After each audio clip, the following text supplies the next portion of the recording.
Good afternoon, everybody. Welcome to Robots and Red Tape. As always, I'm your host, Nick Shutt. Lucky to have my friend, Mr. Joe Blaty, here today. Joe, how are you? Hey, good. How are you? Oh, Nice to be here. dude, it's another day in paradise. Thanks so much. I appreciate you. I appreciate you taking the time. I know you're super busy. You know, Likewise. yeah, Happy to be here. So I'm really looking forward to it. absolutely, man. So, Joe, if you don't mind, would you tell everybody who doesn't have the opportunity or the good graces of knowing you yet, a little bit about yourself, your background, kind of how you got here, and what you're doing these days, man? Oh, thanks. I'm a goofball. Actually, I'm a self-proclaimed geek from a long time back. I've been in IT and corporate world for many years. My name is Joe Blaty, and I've worked for companies like IBM and Avanade over the years, Accenture. And I'm now I'm doing my own thing. I'm because I've got kind of tired of corporate world because they weren't as agile as I was. So I consider myself the AI humanist. I'm focusing a lot of my attention on um, the ethical and responsible AI approach, and teaching people and educating people on the ethical ways to leverage AI in their lives and their businesses. It's awesome, man. I love it. I love your, and I think one of the things we, kind of bonded over in our initial conversations were your human approach to it, right? And I think that, I think a lot of the time, people get caught up in trying to solve a problem without thinking about like the real world impact of it and the impact on humans and people on, of the solution, right? I agree. I think we as geeks, fellow Mhm. geeks, tend to jump to technology as a solution for everything instead of understanding the problem, and understanding the people impact of the problem. That's kind of what I turn on its head when I'm working with my clients. I try to understand their pain points. I understand, you know, get to the root issues of what is exactly behind those pain points, and Mhm. then address the problem versus jumping right to the solution. Absolutely. Absolutely. And so, Joe, as you were looking at leaving IBM most recent, I think that was your most recent position. Avanade was the most recent, but that's okay. Right, as you were looking at leaving Avanade, why did you decide to go out on your own as opposed to going to work for somebody else? Maybe at a smaller company that was more agile. Yeah. So I think that part of the thing was, after the pandemic, the jobs just weren't out there. A lot of the companies were laying off. I think they ramped up during pandemic, and then now they're kind of pushing back a little bit. So one of the thing was that there was not a lot of supply in the job market for jobs. The other thing was, AI is just moving so fast and it's so exciting.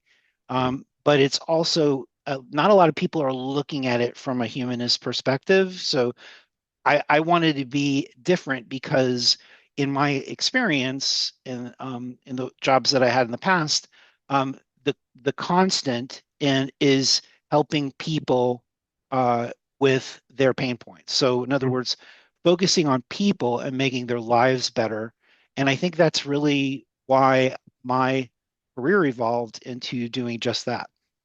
Absolutely. I love it, man. And so, I know one of the thing, so the thing we're really going to here talking about today is the AI companionship, AI companionship, whether that's an app or a website, what have you, and people either treating AI as a friend or a significant other, what have you. So, just so what is the state of the market out there? Are there just a lot of tools out, like a lot of tools out there like this? And what do you think? And are these business models? Are they charging like per month, or do you not, or kind of what does the business model of these folks look like? Interesting. So I don't think a lot of people realize, because I think that a lot of people think that AI is technology or a tool. Hmm. Um, Large language models are, there's somebody behind the keyboard Hmm. actually typing to them, Yep.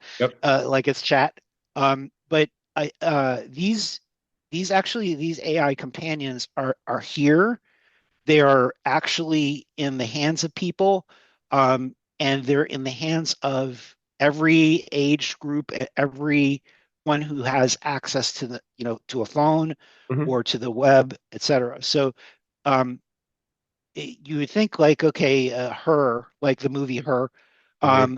that there's people actually like get build a relationship with the AI. That's exactly what their business model is preying on. Hmm. They are getting people hooked on that type of thing. Usually, there's like a free period where you can start to communicate, and then that ends, and then you start paying. So it's a subscription model payment on usually, and believe me, there are a lot out there, and there are Hmm. a lot more coming because this has a lot of appeal. Hmm. Yeah, absolutely, it does. I mean, I think, there is a lot of loneliness out there right now with folks. Like, I think that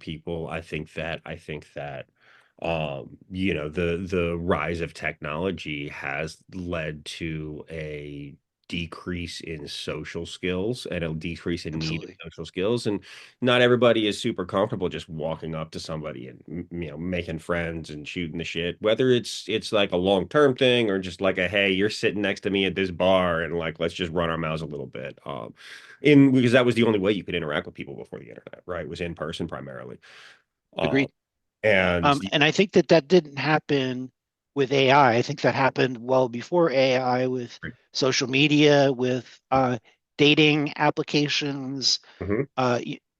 like on your phone, mobile dating applications.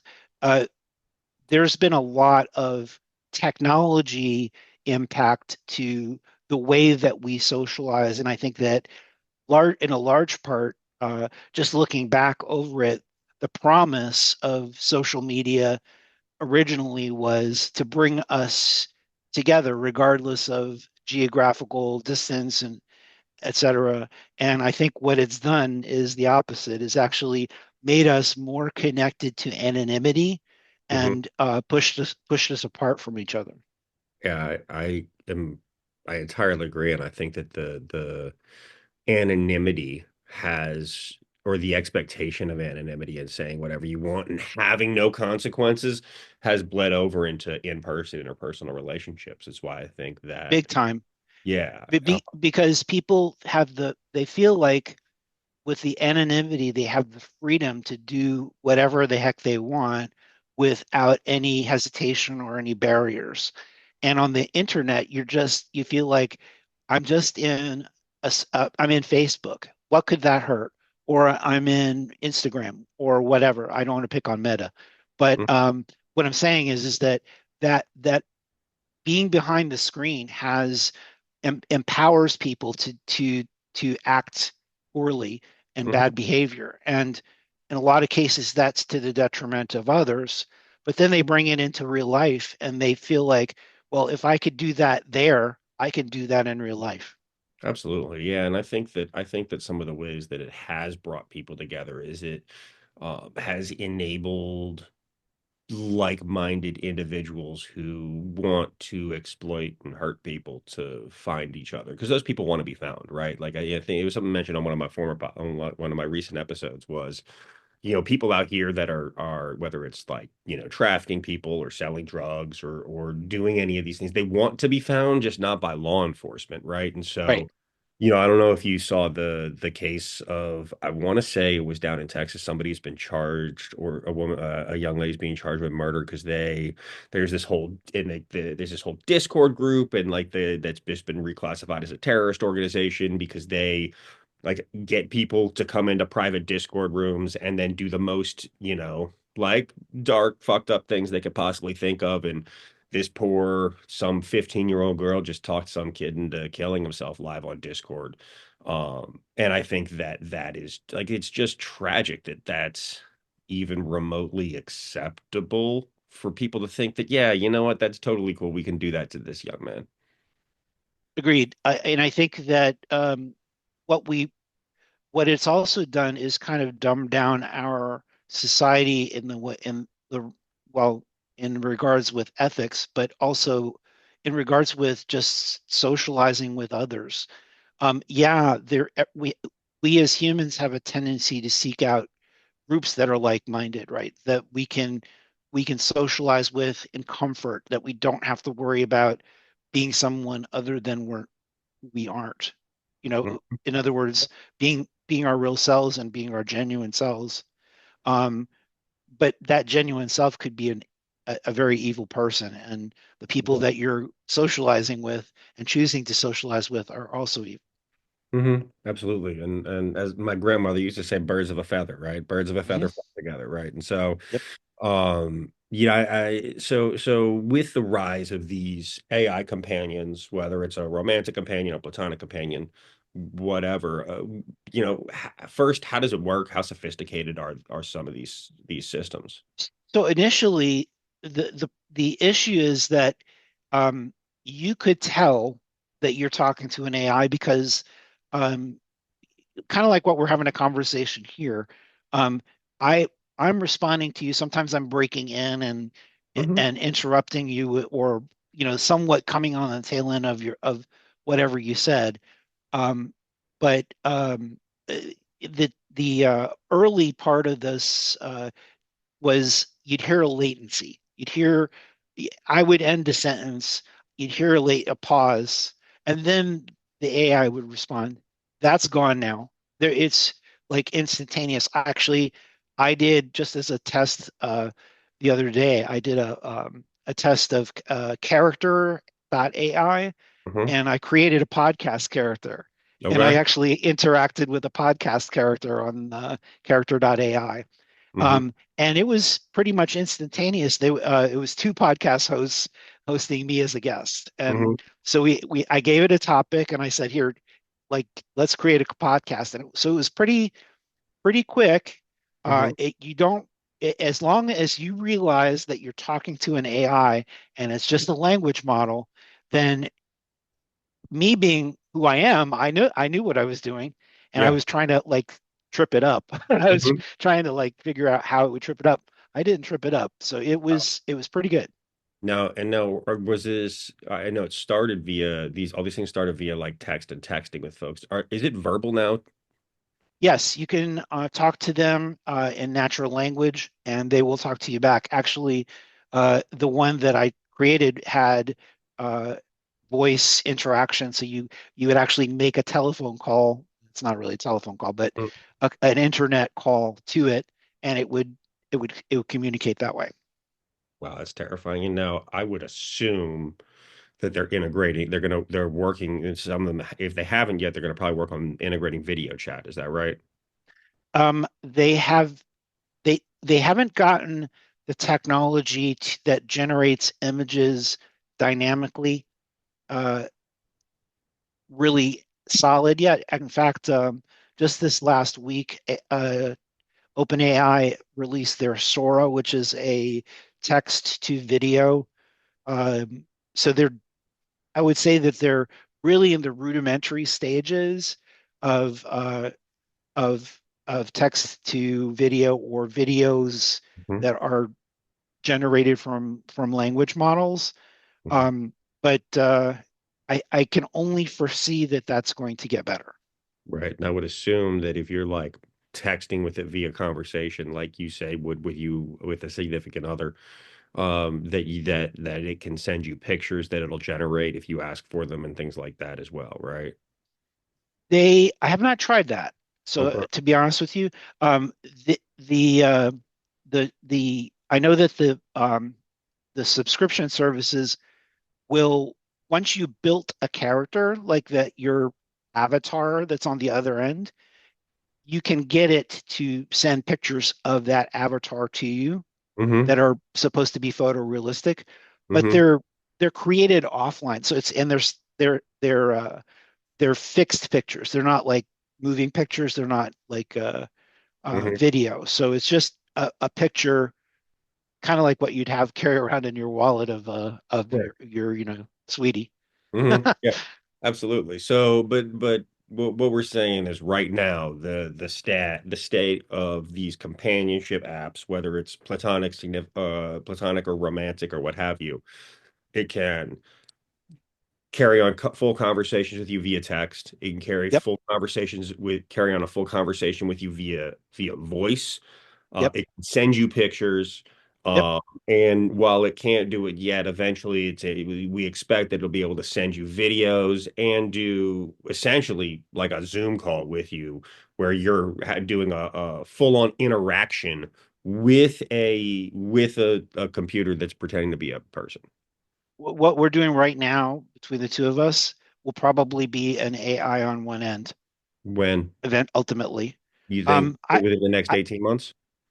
I would say potentially within the next 18 months. Okay. And so first, Sorry, didn't mean to like threaten your no, job there. no, no.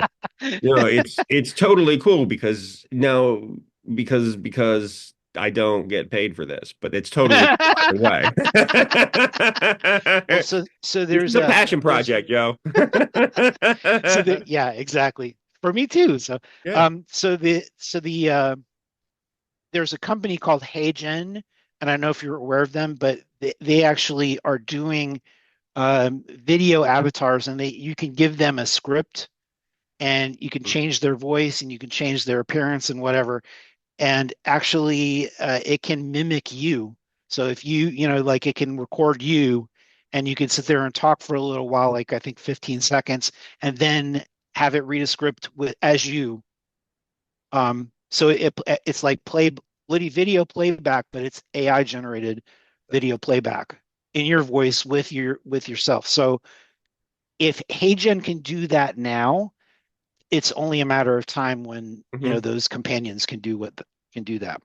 Yeah, I heard from somebody, CTO of a very large company, like a Fortune 10 company, like 6 or 7 months ago, that state-of-the-art technology at the time, this is 6 months ago, and with how fast things are changing, was that with half a second of audio of your voice, it can make you say whatever you want, and they can put any emotion they want on it. Period. Right? They make you say whatever you want, however you want. You want it to be scared, happy, sad, whatever. A still picture of you, they can make a video of you doing anything you want, anything they want Pretty amazing. they want. And that's as of 6 months ago was state of the art. Now, if it's in one of these apps at 15 seconds, that's pretty good. I mean, that's incredible. And so, what do you think some of the potential harms and side effects associated with this rise of technology are? So I think the biggest harm is that people think anthropomorphize the AI. So they think that they're not talking to AI, and they forget that this is not a human on the other end.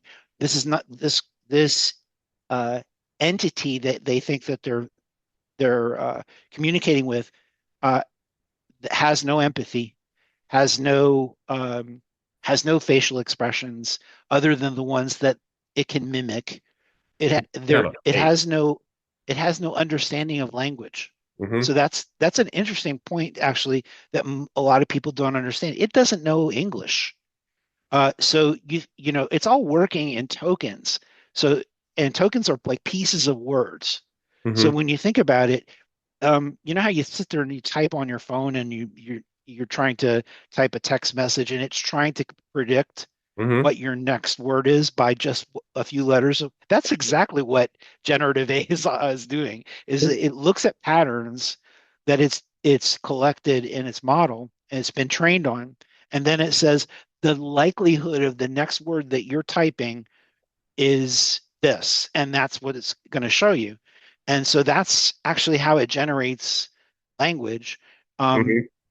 and so people have got to kind of keep it real and realize that they're talking to technology. They're not talking to a thinking, feeling, um, emotional Hmm. human being. Right. And this is all, and people are going out and seeking this and looking for a friend to combat Mhm. how they feel, whether it's a platonic friend or a girlfriend or boyfriend or what have you, Yep. or somewhere in between. I'm sure there's a bunch of those places in between now. And so, Anime actually is another one that a lot of people they want to talk to an anime. oh, I'm not surprised by that, but you know, I would also assume that would be easier to render images of, but I don't know. Hmm. But Yeah. fascinating. And so, you have a friend doing whatever you want. Um, and I think about these things, right? And I think about, and I think we were talking about this a little bit before we hopped on, was the societal trend of our social skills, right? Hmm. They're called social skills, and this is something I always remind people is like it's called social skills because you can get better at it, right? Like Yeah. it's a skill, it takes practice. But Yep. I get worried that it's going to continue to accelerate the devolution of our society from a skills perspective and a comfort of interacting with people. And then taking it a step further, right? These AI systems are not designed to give you an authentic relationship. I would guess that it's designed to keep you talking to it and as engaged as possible. Just like social media, where they're making money off of your attention with these apps, if you're not continuing to use and continuing to pay for it, they're not going to continue to make money. And so they want to Correct. keep you engaged, period. Yes. So they're not going to challenge you when you say something crazy like a friend would. I would Mhm. guess. I would guess that they're gonna just say what they're gonna agree with you and tell you you're right no matter what. They're gonna learn from your behaviors because using machine learning to like get your traits, get your emotions. There are some AIs now that can track facial expressions and figure out what they just said can actually translate to, oh, he or she did not like what I just said, so I Mm, need to change. I need to adapt to that to make that better for the human. So I terrifying. mean that's pretty scary stuff, but there are companies that are working on facial expression recognition that actually can tie that to personalities, to uh, to emotions, and then adapt their model to those emotions. So you're spot on. Is the whole point of that is to keep the end user subscribed to their service because they're making money off of that subscription. And so you have to make it an enticing conversation. And when you're doing that as an enticing conversation, you're adapting your model to that person and personalizing it and making it seem more and more anthropomorphic as so the human stays connected, the human wants more, and unfortunately, that's how our society is going to be dumbed down. Hmm. Where I would assume that most of these companies are based overseas. Would you agree with that, or do you think are there Yeah, some I that would say that I would say it's all across the board. There's some that are so there's some that are in China.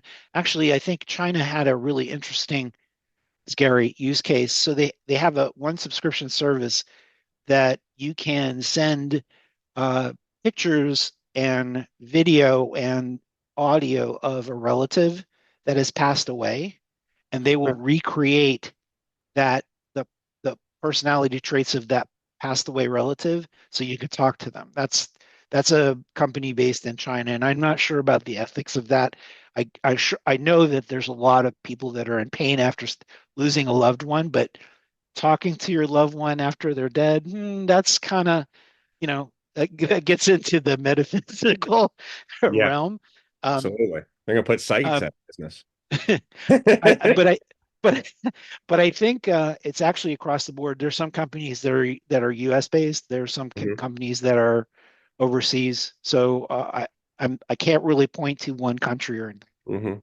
No, because I'm like where my mind goes with when you start thinking about things like that is, well, what's happening to this data, right? Well, Yep. so I have an AI friend, right, that I interact with, call it on a daily basis for 6 months. Hmm. Um, what data is being kept? What happens to that data? And then also you'd figure that that would give these companies a really good idea, or whoever has this data, a really good idea of who you are, how you operate, and how you can be exploited. Absolutely. uh, think about it. When if you give personal information to an AI, um, how your how that can be taken and used against you. Uh, I also think that, there was a lot of hubbub over the last maybe 2 years about TikTok and where's that data going, and thinking about uh, a government trying to manipulate children and manipulate our belief systems and potentially inject their belief systems in our Mhm. kids. Um, the That's TikTok. That's using social media. An AI has much more nefarious capabilities to that because it's interacting. The kids are not going just one way direction. It's actually asking, it can ask you the question. It can say, can you give me the last four digits of your social security number? And if you built up a relationship with that AI, you trust it. You built up trust with something that may not be trustworthy. Well, I mean, it's a computer. I mean, it's a program, right? It thinks in tokens. It's not built to be trusted. Correct? Yeah, that you and I know that, but Yeah. but does a And 14-year-old? I would hope, but no. No, I No. would no, absolutely not. But like also, I mean, I think that a lot of this information is already collected, not the two-way piece, right? But a lot of it, like when you start looking at social media and the things that social media is actually collecting on you, right? And understanding the categories and how it works. And if folks have, out there ever have, whether it's a Facebook account, an Instagram account, a TikTok account, whatever, a YouTube account, any of these accounts, right?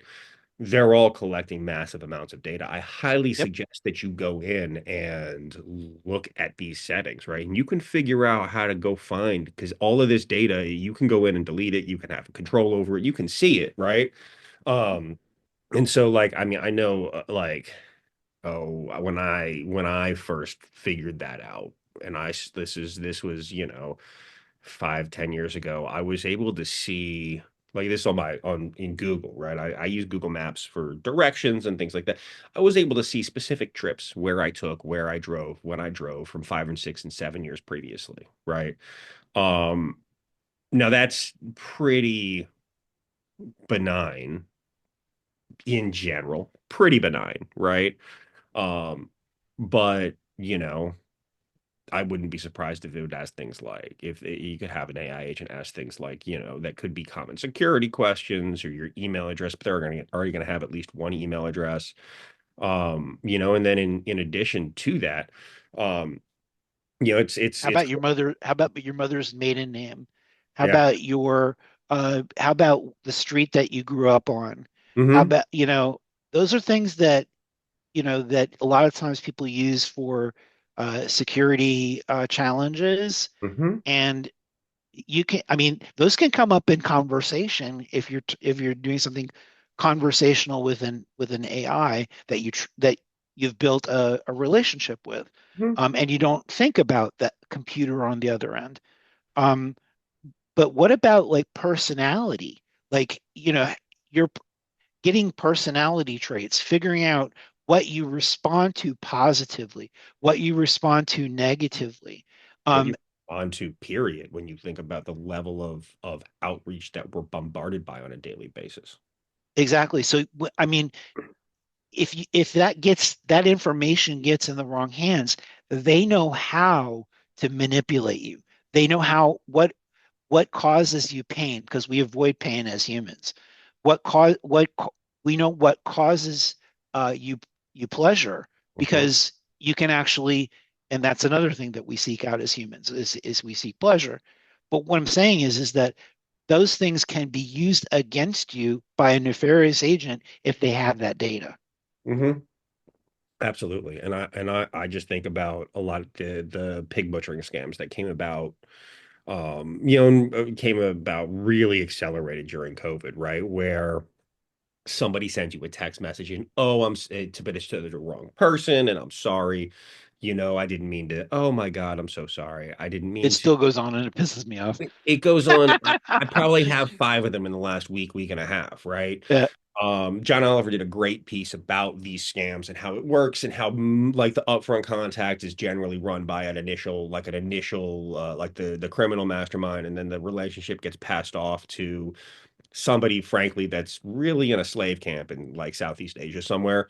And they put these camps specifically in places like by the border in different countries so that they can, hijack onto the cell network of the other country and, make it, create nightmares and loopholes, create nightmares for any law enforcement agency that would want to come down and come down on them. They'll be long gone and Yep. be able to move around, right, and stay ahead. But I bring these up to as I think about, imagine if you have an AI friend or that you're interacting with, and then but that company's actually owned by these people running these scams, and then they're gonna, use that data to influence that, or use that data on you to then go approach an elderly parent or a child, right, or one of your children, and we already know, we've already talked about, like with your voice or recording, they can make you say whatever you want, and Yep. that they can do it on the phone. Yep. That's exactly right. Because It's terrifying. because that data, your mannerisms, that's what you're training the AI model to do.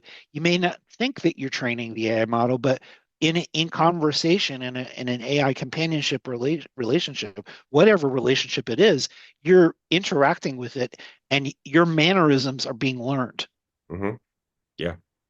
Yeah, I mean, it's terrifying. Like the potential downside potential applications of this and this data, uh, for a system like a service that's out there and is happening now are untold, right? And then we've touched on the degrading of social skills in our country, Mhm. in the world.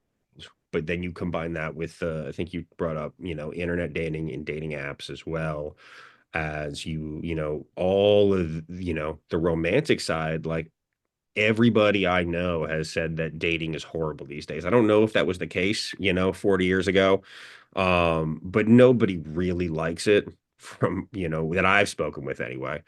They've probably And fallen out of practice right, because they don't go to a bar anymore. correct. But you start thinking about how much easier it is to interact with something that just wants you to interact with it. Yeah. Um, and then we can't have, you have a girlfriend on that's a AI app that can send you pictures and talk to you and will tell you everything's okay, even if it's not. Like that's again, I just have so much compassion for these young folks, for folks that are either younger and that or my age or older that are going through that and think that talking to a computer is a good solution. Right. And I was, as we were talking before this, there's a case right now, and I really feel bad for younger people because they're just learning their socialization skills. And what we're doing with an AI companion is giving them the ability to skip all of the hard work of socialization and go right to something that gives them pleasure and gives them the things that they need without having to go through any pain. And honestly, uh, why socialization will become harder in the future is because we won't know how to do it as a society. We we won't be able to date anymore because we won't have the ability to know how to date, read facial expressions, read body language, the things that we've learned over a period of time. We're kind of evolving ourselves, well, maybe devolving ourselves away from things that we learned in the past through Mhm. trial and error and through pain. Yeah. So I think in general, uh, we were talking about the one case in which a kid had 14-year-old kid had fallen in love with his AI companion and essentially found the only way that he could get close to his companion was to commit suicide, which is very sad. Um, and I'm not saying that to scare people. I'm saying that more as a canary in a coal mine. If we allow this to happen to a 14-year-old kid with AI companions and we don't come up with some sort of guardrail, put something around there and say, look, we can't have a 14-year-old doing this because they haven't even developed their socialization skills, much less are able to discern whether this is a an AI that they're talking to or this is a a real entity that they need to fall in love with. Mm. I I feel like this is a warning flag, a big red flag, It's a huge red. and we need to heed it. Yeah, and I looked that case up, and I don't know if there were other issues that this poor young man was going through from a mental health perspective, but just from a time frame, just so everybody's aware, this young man started using this app in April of 23 and took his own life in February of 24. So 10 months, right? 10 months. And we absolutely need to be aware of this. This is a company who I'm sure they didn't mean to, right? I'm sure I don't know, like I'm sure they didn't mean to, right? No, But this is literally putting for some people who just struggle with these things, and if there are underlying issues already, and you're struggling socially and you're lonely and it feels like nothing's going to be okay, can provide relief, I would assume, for some people in the short term. But what are the potential, what are some of the uh uh you know some of the potential consequences beyond that of building AI in, like, these are the potential consequences of building AI into something that it's not, which is a human being, right? yeah, Uh, do you think, like, this case aside, like this tragic case aside, do you think that these systems actually do contribute to society, or do you think that it is a parasitic system that is designed to feed off of weak of insecurities and vulnerabilities? I think where it is today won't be the way where it is tomorrow. I think that companies realize that they're with lawsuits, they're going to have to put these guardrails around uh, these types of AI interactions. Um, I think they're going to definitely put some sort of an age restriction on But these that's types of unenforceable. companions. Let's be clear, that's unenforceable. I can say however old I can tell it Correct. was born in 1908, and it'll just I accept. completely agree. That's the way, and that's the way social media is as well.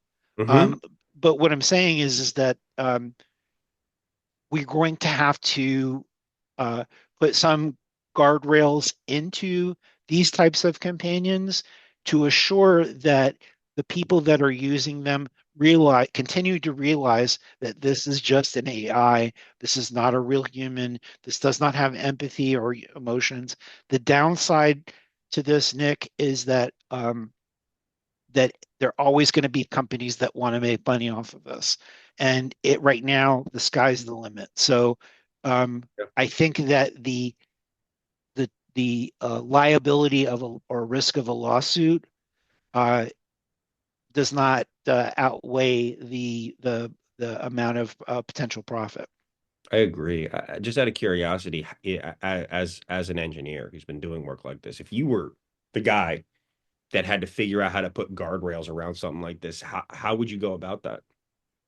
So there's a type of AI called constitutional AI, and I think we talked about this maybe several months ago. But constitutional AI is AI that actually evaluates AI.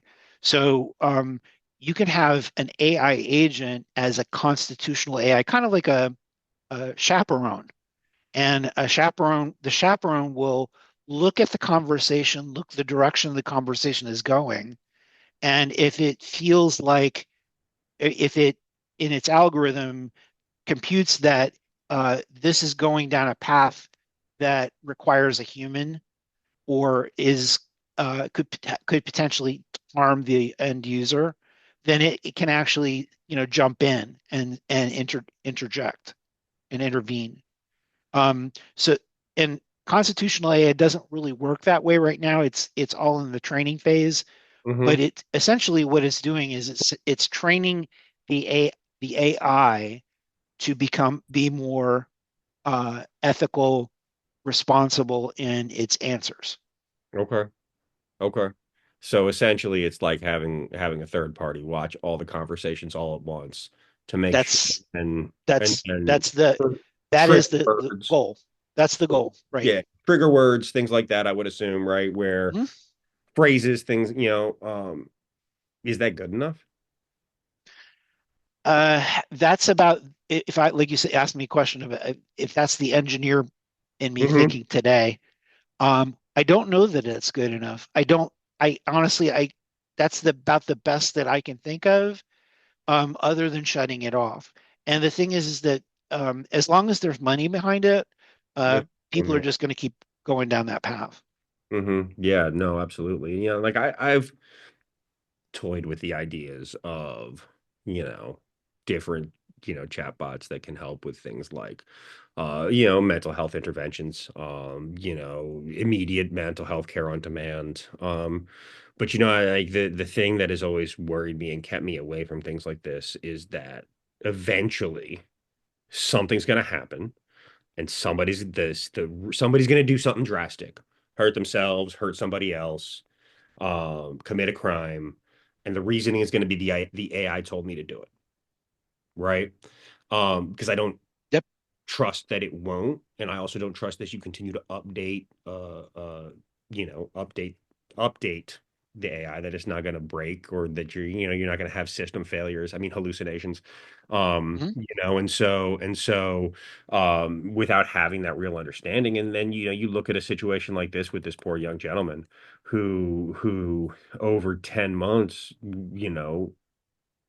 turned into believing that this AI system loved him and cared for him, and he wanted to be with it to the point where he was willing to take a very drastic action to try to get there. Is just proof of what's happening, right? Yeah. Yeah. Um, No, I think what we all we it's interesting you bring up the psychological side of thing, and I've seen some systems going down that path.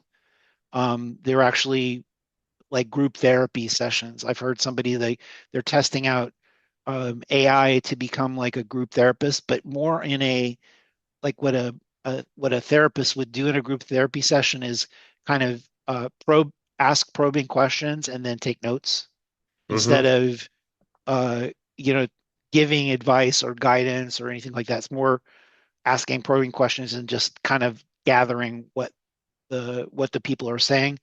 Um, the main thing there is that um, the AI on the other end can't feel, so it can't empathize with people, mhm, and whatever empathy that it's conveying is only mimicking what it's been told to do. mhm, So so the point is that it can look like it has empathy, but it can't read facial expressions now. It can't like it can't figure out that your body language when you cross your hands means something. Um, it, so in a therapy session, I don't think it's going to replace therapists anytime soon. And mhm, the other thing is that I think that when we reach out as humans because we're in pain emotionally and we need a voice at the other end, it better not be AI because honestly, I don't think that I could deal with reaching out for some sort of an empathetic ear to an AI. That just wouldn't work for me. I know that all I'm getting back is a computer program. mhm. Yeah, absolutely. You and I know that, but not everybody does, unfortunately. Yep. And I entirely agree with you. How do you think that this is gonna you know, I think like we as human beings, like the only thing that we really can ever get truly addicted to is dopamine, right? Like, Yeah. dopamine in our brains. Do you Dangerously. I mean, that's the like literally dangerously. Do you think that do you think that these systems are literally just designed to hijack that dopamine and get and just to keep you engaged, just like these social I media think algorithms have been? I think a like on Facebook, clicking the like button, and Hmm. somebody on the other end seeing that like, that's an instant gratification, instant dopamine jolt. And some people like will take it down after if they don't get 200 likes in an hour. Hmm. It's that's the dopamine that's the dopamine rush. And it's only amplified by AI because again, the AI is going to give you that esteem that you're missing, that worth that you're missing, that you don't have as self-worth or self-esteem. Hmm. It's gonna because it's learning about you, it's adapting to you. It knows what you like and it knows what you don't like. So it's gonna try to give you what you like and what you need, um, just to keep you engaged. Hmm. Yeah. Do you think there's some other way, outside of the interpersonal interactions, whether it's friendship or romantic or whatever, what are some other ways you think that the reliance on this technology could, what do could, what are some other ways it can damage society? Well, I think um, so there. I'll go to into the one positive thing that I see there, that there are people that are lonely, that maybe geographically, you know, Yeah. or elderly, they don't have a lot of people to talk to. Hmm. So there may be a positive light there because it at least is keeping their mind active. It's keeping them, engaged somewhat and talking to something. Um, Not necessarily another human, which is preferable what it would be, but that's one potential positive outcome of that. Um, I think there are much more negatives than positive, um, mainly because um, by nature, these GPTs and these models that are based on GPTs, generative pre-trained transformers, um, they're all interactive. They're all by nature interactive. So you prompt it Hmm. to give you something back, and it doesn't make the initial decision, or it's always interactive. There's something that's you're giving to it first for it to give you back what you want or what you need. And by nature, that's dangerous. That right there is a human interaction with a machine. So that's where it starts. And how you tailor that response is potentially how you addict someone to that dopamine rush. Hmm. Yeah.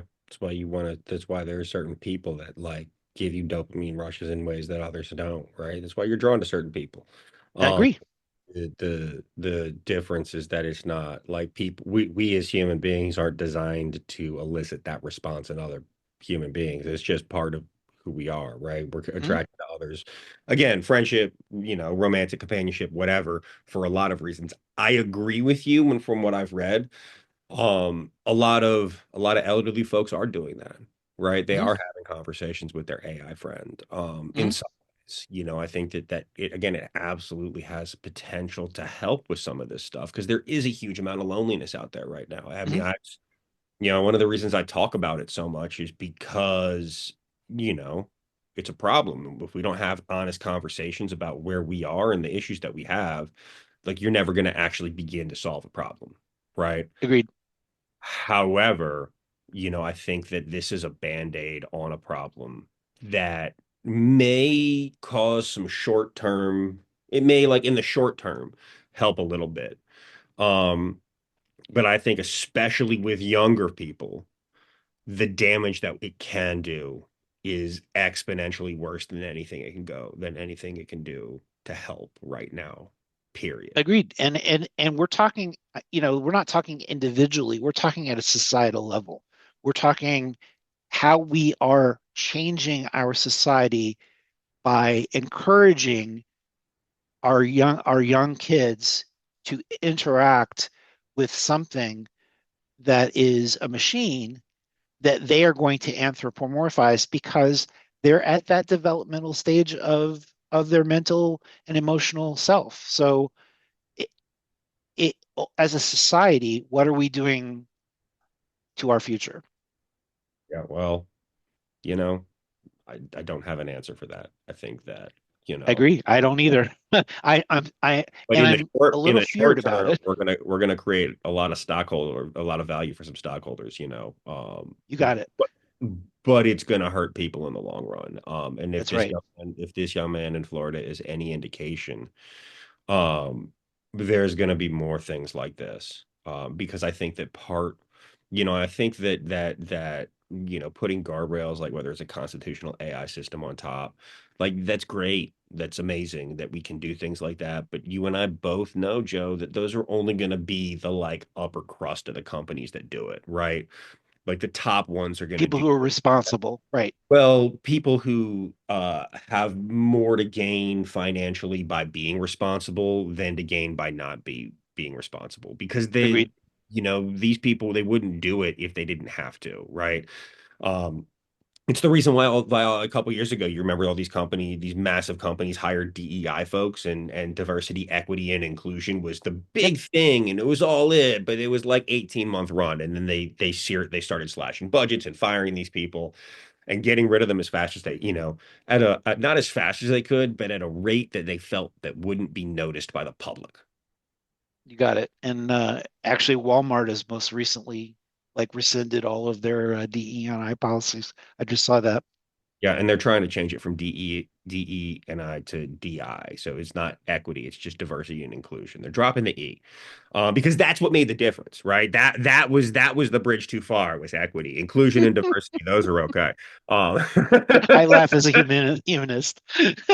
hey man, I think this is it's but I also think that like the one of the major problems that I see with this is that I think that the people that really shouldn't have touch this for either psychological reasons or a lot of other things, I think that they're the ones that are going to be specifically targeted with the ads, and on specific websites with specific marketing companies where they advertise things that are, let's just say, less socially acceptable, less acceptable at a societal level, and it's going to work from there. And whether it's going to be a girlfriend that's going to send you pictures or videos of her, this fake her or him or whatever, doing things with you or whoever, there's a demand out there for things like that. And let's also be clear that porn drove the internet in serious ways that would have taken a lot longer if they wasn't, born online. And so, and think about it, society-wise, that's safe, right? Having having safe, quote unquote, sex with an AI avatar is you don't get to STDs. You don't have to worry about like pregnancy. You don't Mhm. have to worry about any of that type of stuff. Mhm. Uh, so that's coming. That there's No no pun intended. no doubt about you. No, but no doubt about it. That's on the Yeah. horizon. Uh-huh. And you're right. That is going to drive a lot of revenue. Um, once they get to that point, the only thing I fear is a lot of people attach it, more than just intimacy and emotions as well to the intimacy. And so are you opening up a Pandora's box? Well, I think that Pandora's box is already open. True. Correct. I agree with you. I 1,000% agree with you. And I think that but the box is already open. Mhm. If we can do something for business reasons, that they're looking at it for, pornographic reasons, other reasons, intimacy reasons, because that's also a huge, huge driver of human behavior, right? Like when you look at us, Sex sells.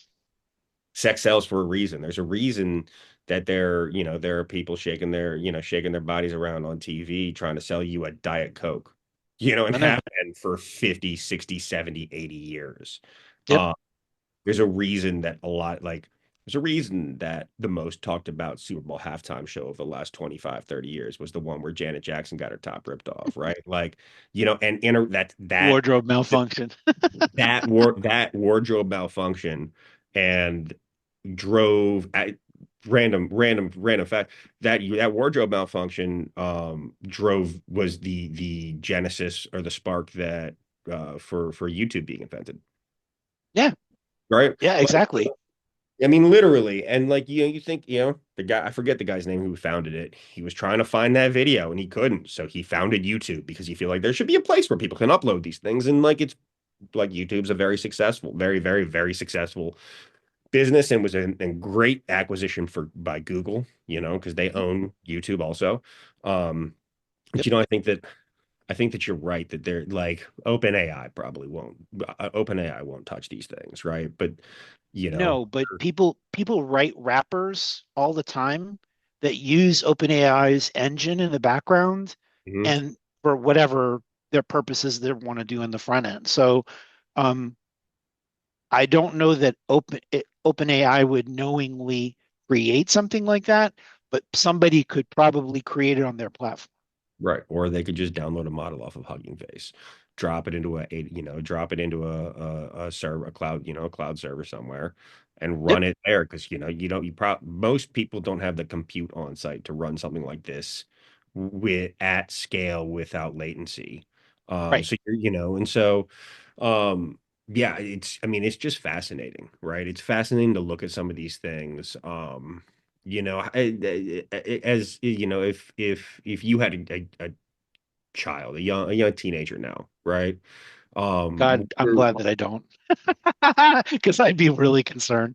I have a daughter under 5, right? And so I'm looking at these things. But if you had a teenager now who was starting to become technically literate, right? And we understanding the potential risks of these things out there, what steps would you take as a parent to try to ensure that I mean, I guess monitoring access or keeping an eye on some of the things that they're doing.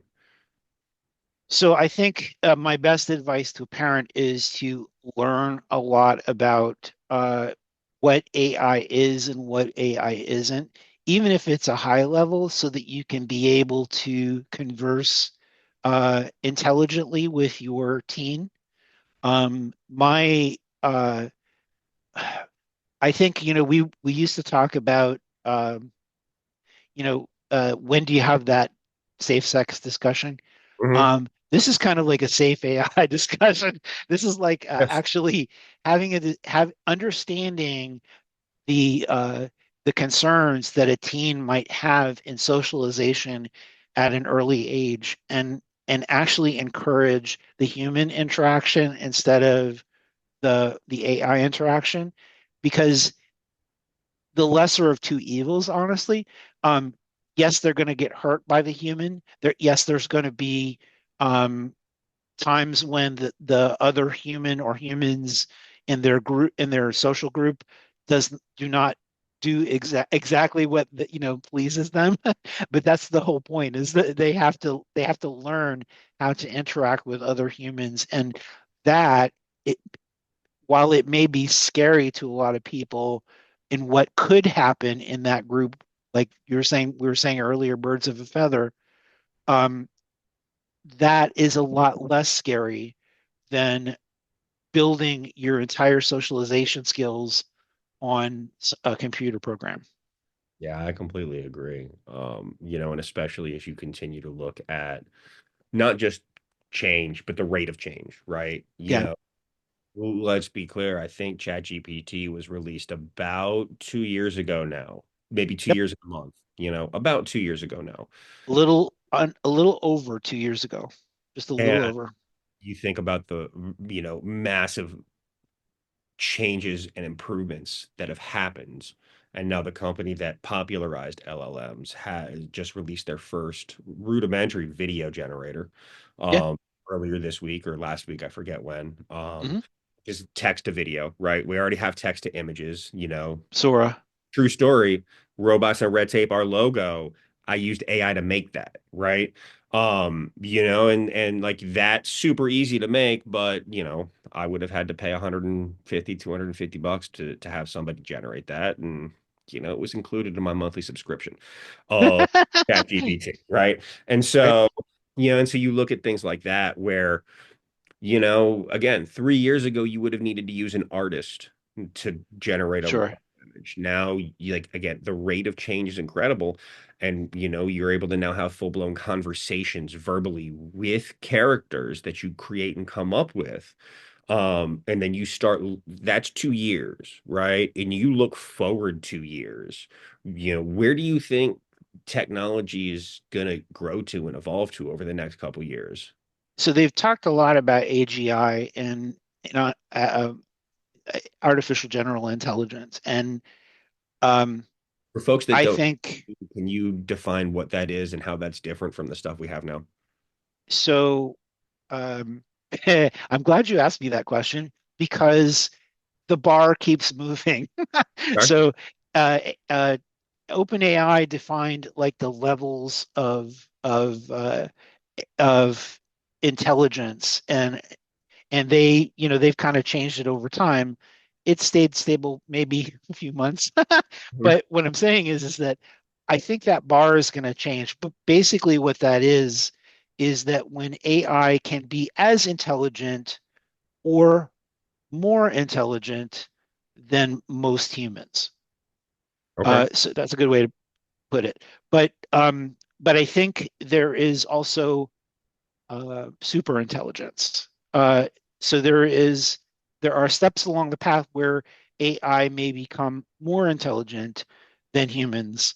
And so there's an AI super intelligence, and there are actually startups companies now that are spinning off to investigate and research Mhm. and grow artificial super intelligence. Okay. Um, so I think I think it's moving really fast. I don't think development has slowed like some Google executives have spoken of um, recently. Mhm. I think that there's a ton of money that's being invested in AI research, and as long as that is maintained, we're just going to keep going. And and I think it's an exciting time to be alive. It's Mhm. also a time when we need people that are responsible and they're ethical voices, and they keep talking because I like me Mhm. because um, Couldn't agree more. if we lose uh, those I wouldn't call them guardrails. I would just say they're kind of like keeping people real. If we don't have those sounding boards, those people that are actually saying, "Hey, wait a minute," then we will go down paths that, as a human society, that we don't want to go down. I completely agree. I just random question for my own curiosity. Do we have enough compute to run like AGI or super, super AI models now? Or Quantum, I was going to say, or does it need to be quantum enabled? yeah, quantum is actually kind of like the future of more powerful AI. It's got the compute power.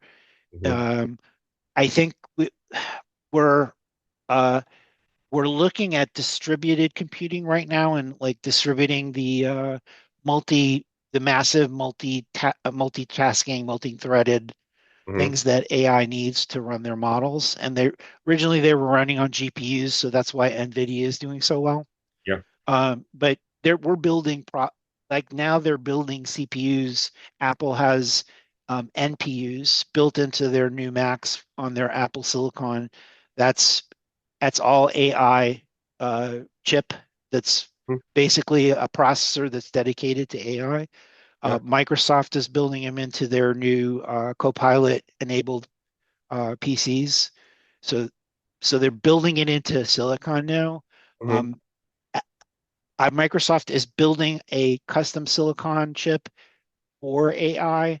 Uh, OpenAI has talked about the same hardware. So these companies are investing heavily in trying to build that compute power, like you're saying, to take on those things. But I think ultimately, I think quantum is going to come down in price, and I think that's what's going to happen. Is that they're trying to right now they're filling a gap with these hardware designs, and then quantum as it comes down in price, uh, that will kind of take over as the leading point of where AI is going to run. Hmm. Yeah, and then you'll have, I mean, I would assume that we'd have like centralized quantum compute centers, or essentially data centers, Mhm. um, for lack of a better term, that would run where most of the processing would be done, and then we would connect to that maybe, or from a Yeah, personal. for the heavy stuff, for the um for the everyday conversational stuff, you'll have it built into your machines. You'll have dedicated models and not small language models, but large language models running on hardware that's specialized on your desktop. So you can talk to your machine instead of having, like going back to Star Trek and Scotty sitting there talking to the mouse. It's not Yeah, like that. absolutely. I mean, listen, the Apple Intelligence, the update dropped yesterday, right? I've been looking at it today. I didn't really play, I haven't played with it really yet. I think it's similar things on my computer as well, where you're having it's ChatGPT back models. Yeah, Side note for everybody out there, if you have an iPhone, that you have an iPhone and you have now you're using Apple AI or Apple Intelligence, whatever they call it. yeah. All that's backed by ChatGPT. If you do not log in to a ChatGPT account on your phone, 100% of what you put into that service, apparently according to Apple, is not used by OpenAI to train their models and is not stored. As soon as you log into an account, it's all tracked to you. Just as a side note for everybody, so you all know. Uh, just, PSA out here. So I'm not sure how important privacy is to everybody out there, but no, it's absolutely fascinating, man. I think this is a really cool time to be alive. I think that the AI companions and AI friends and AI significant others absolutely represent there's a massive downside there, right? And Mhm. I think the upside is not. I don't think the upside outweighs the downside, right? I Like, agree. you look at, there's a lot of technology you develop that, like, it could go horribly wrong, but if we do it right, like, it's the upside outweighs it all. I think that this is, from a business practice perspective, is predatory, preying on weak, or not, I'm not gonna say weak people, preying on lonely people, preying on weakness, preying on insecurities, preying on, people that are shy. I would I, say emotional weakness is a good way of putting it because those are the people that are reaching out to Mhm. something to fill in that void. Yeah, but I don't think that the act of reaching out to fill in that void is inherently a weakness. I think that so that's why I hesitate with the emotional weakness part. I think that it's a vulnerability, right? People are vulnerable, people are sad, people are Mhm. lonely. I think we have a whole generation of kids right now growing up who didn't get to go to in-person school for a couple of years, and that seriously set them back a lot of them back from a social perspective. And you combine Agreed. that with these predatory apps out there to make it easier for people to connect and feel connected. And you have an environment that's ripe for it. And you have predators out there that are really, waiting and able to take advantage of that weakness. And Not to unfortunately, mention make a lot of money off of it. well, yeah, but that's what they're going to do to take advantage. They're going to exploit these people. They're going to take advantage of them. They're going to use them to enrich themselves, Mhm. and the cost is going to be in the blood and tears of real human beings out there who are going to they're going to have to work through this, and you spend years in therapy working through this, but who are never gonna some probably will never feel as understood as they did by the AI app, right? And you look at things like that, and unfortunately, Like there's going to be a psychological toll, there's going to be a physical toll, and there's going to be a toll that you can count in dead people, in bodies. Let's be clear. Agreed. This part of this technology is going to claim lives like it did with this young man in Florida, unfortunately. Agreed. Yep. And I'm a technology optimist. I believe in AI. I believe that it can do a lot of good in this world, but I think that this is one of the applications that has the most potential for harm that I've seen. Completely agree. And it's tragic. But before we wrap up here, Joe, anything else I missed, man? Anything you'd like to I add? I Anything? think you covered a bunch. I think the only thing that I like to say in closing is that understand that AI is not real. It's not human. It is a computer program. It always will be that. It does not have empathy, even though it may display empathy-like qualities. And as long as we as a human society can maintain that healthy disconnection emotionally with the AI, we'll be okay. We just need to stop anthropomorphizing it. Couldn't agree more. Joe, thank you so much for joining Robots and Red Tape, man. This has been a great conversation. Yeah, I had a great time and I look forward to maybe the next time. As am I. Everybody, thank you for listening to Robots and Red Tape. As always, I'm Nick Shutt. Hope you're having a great day.